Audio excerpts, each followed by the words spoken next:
you have some young, very talented players. You bring in a player like a Richard Sherman, who has a huge name and has been very successful. You have some potential leaders on that team to potentially help a player like Reuben Foster who's had some issues. In your opinion, Scott, with not necessarily naming names, but does Washington have that type of leadership in place, whether it be players, whether it be coaches, whether it be, that type of leadership in place to help a young player like this? Or do you think, I'm not asking you to be a sage, or read the future here, or do you think that he's going to have future problems in Washington as well?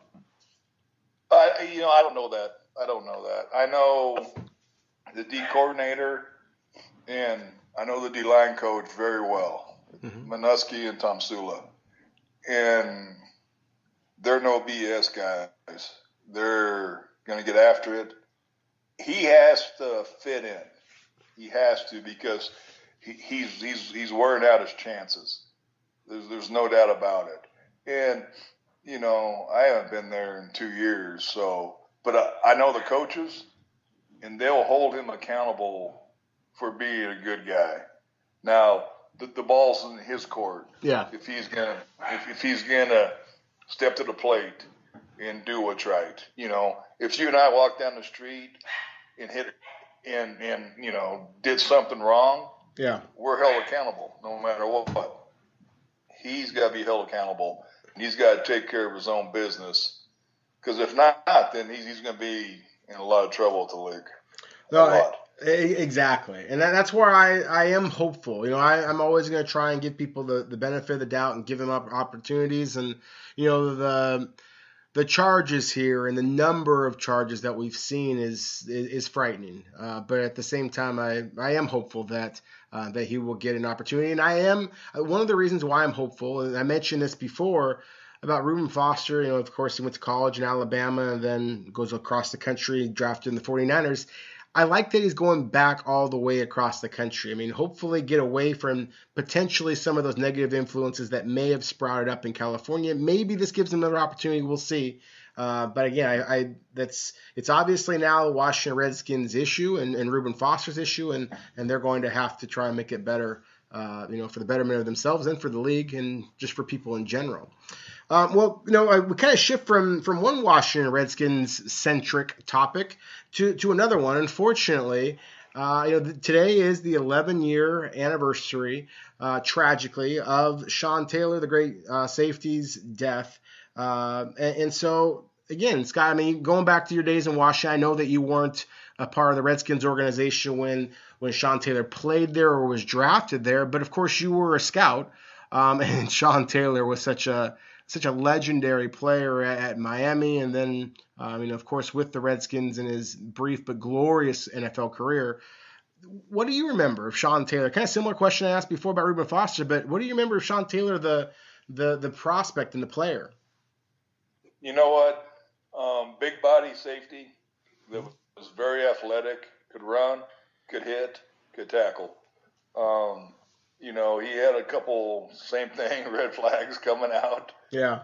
But he was a really, really good prospect, and at that point, I was pretty much an area scout, and just watching him in the draft room with all the guys, it was impressive how he could move and the size he had and the toughness he had. No, to me, it's kind of funny that we're talking about these two players. I guess not funny is the wrong choice of words, but interesting in that I'm looking at their numbers, and Sean Taylor came in measured at 6'2", 6'0", 230, and so just 6'0", 230, so even bigger. And so 6'2 and a half, 230 pounds for those that don't speak the language that Scott and a lot of scouts speak. And then Reuben Foster was basically 6 foot, 229 pounds, so just a pound less. But Foster, of course, didn't last long enough in the combine to run the 40-yard dash, and then didn't run the 40 at Alabama's Pro Day either. So officially, we don't have a time for him, but I've always estimated it to be kind of in the mid 4.6s because I think he is an incredibly fast linebacker. But Sean Taylor, you mentioned, Scott, just what a physical freak. I mean, officially 4.51 seconds in the 40-yard dash at 6:024, 230 pounds, 35-inch vertical jump. I mean, this guy was a freak athlete, and a lot of times you see freak athletes at free safety. It happens. Earl Thomas was one. I've watched him for a long time. Obviously, so did you, but he's nowhere near the size of Sean Taylor. I mean, you're essentially combining a hitter the way that Cam Chancellor was with the speed of Earl Thomas. Maybe not quite that much, but you know my point.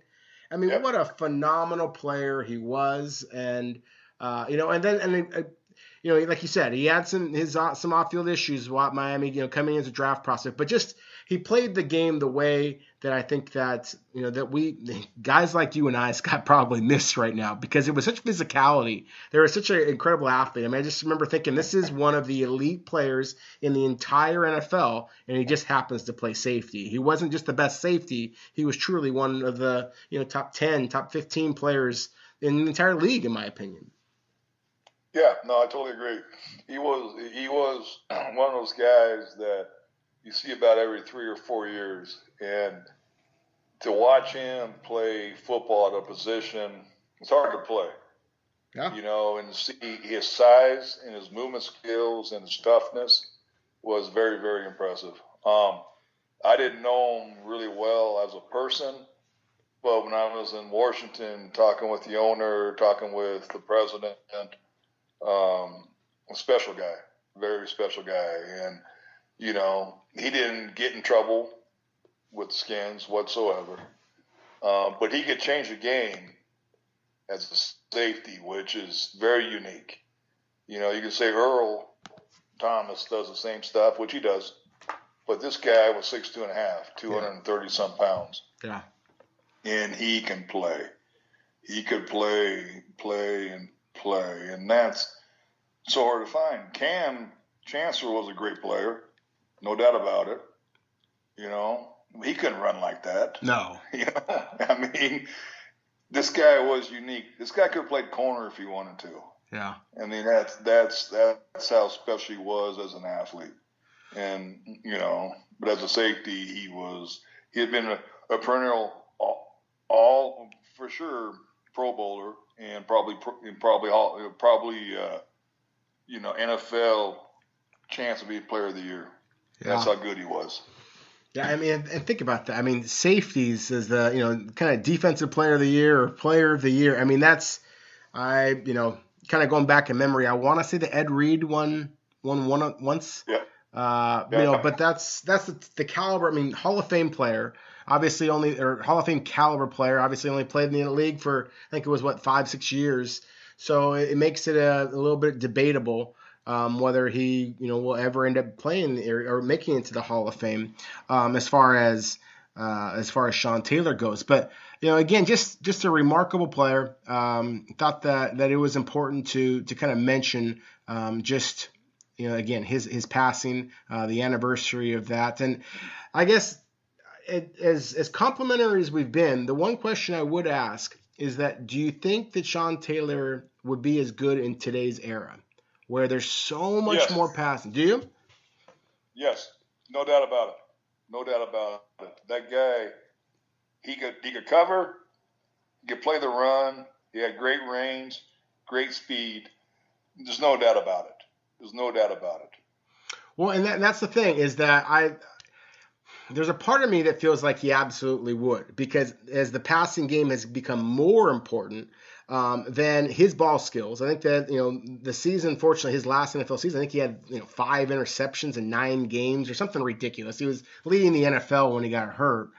But he, and then of course, such as his size and speed. I mean, what a hitter, what an intimidator he would be across the middle. I mean, he would be, one of those kind of players that you essentially would be just terrified to try and throw down the middle, which so many teams that are having so much success throwing the ball, that's where they're feasting upon. He scared people, Rob. He scared people. He's like Ronnie Lott. Well, and that's the thing, and so that's what would be fascinating. I wish that I think we all do. We wish that we could see him play a little bit more, especially in today's era. Well, it's kind of an interesting segue, but it is a segue because I wanted to talk a little bit about college football and what we just saw here with Rivalry Week. And, I agree with you. I think that Sean Taylor would be spectacular in today's era because I think that the passing game is so much more important. And if you have a true difference maker, then it can change the game. Well, there was a difference maker in a different way in one of the rivalry games that I want to talk to you about, and that was the Apple Cup. And that difference maker was not a player, it was not a coach, it was snow. And I don't know if you got a chance to watch University of Washington State, and there's a lot of people out there thinking, what the heck, Apple Cup? We should be talking about the Iron Bowl, talking about the Egg Bowl, talking about the game, Ohio State, Michigan. But I just was shocked by the fact of how much that snow impacted Washington State's offense. And obviously, anytime you have snow involving a passing attack, then that's going to be an issue. But it was just a fascinating game. Once it started to snow, you could almost see Washington get more aggressive and more confident, and Washington State, unfortunately, start to kind of melt away. Just as the snow fell. So I don't know if you had a chance to see that game or your thoughts on that game in particular. No, I saw it. It was a lot of snow. It was coming down harder and harder. Looked like it was in Colorado. Yeah, but the thing is, with Leach's offense and the idea of being a shotgun all the time and always want to try to throw the ball as much as possible. Yep. It makes it hard. It makes it really hard. And I think that proved out. Washington's built more for stopping the run if they have to, because you can only throw so much in that kind of environment. Yep. And it proved out. And I thought Washington State would win. I really did too. Did at home. Yeah. But those are tough climate now, and it gets going, and the quarterback just proved. I mean, he's a solid college quarterback. Yep. But he's not special, And I was there, 2006, 2007, wherever it was. No, I was before that. I'm sorry, 95, 96. I watched Ryan Leaf play in the same elements. Yep. And he lit it up. And that impressed me a lot. Now, I know his pro career wasn't much, but as soon as I saw the snow start coming, I knew Washington State was in trouble. Yeah, that's exactly what I thought too. Once I saw that snow start coming, then I thought it's beautiful, and the Washington State fans are going to think it's glorious for a few moments, but this is the worst possible thing for their offense, and as opposed to Washington, which is going to try and run the ball down your throat a little bit because they do have a play like in Myles Gaskin. I mean, it's a remarkable accomplishment for Gaskin, the first player ever in Pac-12 history to run for 1,000 yards in 4 different seasons. I mean, that's pretty remarkable, and to have the splashy performance at the end to kind of win that game, I thought that's a nice little feather into his cap. I mean, he definitely will never buy a drink in Seattle again, But to me, it just was a fascinating game. The way it changed because of the weather. But I will say this, You kind of teased me about, Sean Taylor and Cam Chancellor, and, Sean Taylor is a lot faster than Cam. Well, Ryan Leaf's got a little bit more of an arm than Gardner Minshew at the same time, too. So that's an interesting kind of, going back in the memory book there. But you're absolutely right. I mean, I remember, Ryan Leaf at Washington State and Drew Bledsoe as well in some of those iconic games in the snow. But this is a different Washington State team. And when the snow hit there, then, what some of the things that made, I talked about this before with Sean Taylor, but, the offenses that are attacking down the middle in the deep and intermediate portions of the field, there wasn't the visibility. You couldn't see your receiver. There was no chance that Minshew could make any of those throws. So to me, I agree. I was expecting the Cougars to win that game, but once the snow started coming down, it started getting thick, then I wish I could have changed my pick because I certainly would have. No, I totally agree. It's not easy, like you're saying about if you live and die with throwing the ball. Yeah, it's tough. I mean, it was snowing hard now. It was coming down, like you said, thick flakes and looked like Colorado. Yeah. So no, it makes it tough.